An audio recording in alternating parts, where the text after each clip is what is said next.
A vegades és necessari i forçós que un home mori per un poble, però mai ha de morir tot un poble per un home sol. Recorda això, se farà.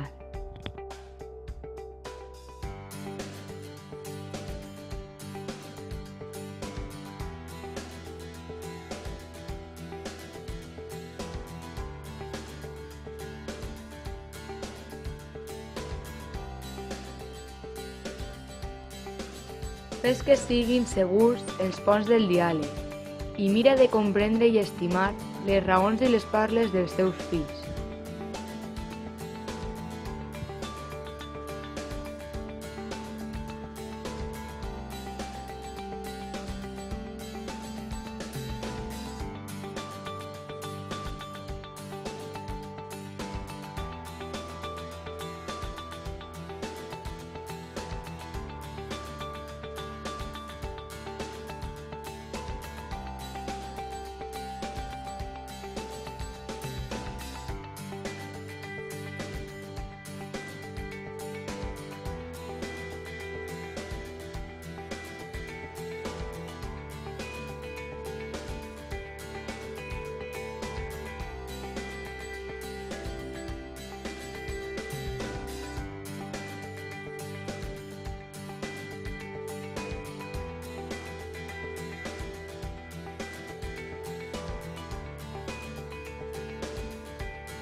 Que se farà visqui eternament en l'ordre i en la pau, en el treball, en la difícil i merescuda llibertat.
Que la pluja caigui a poc en els sembrats i l'aire passi com una estesa mà, suau i molt benigna damunt dels amples camps.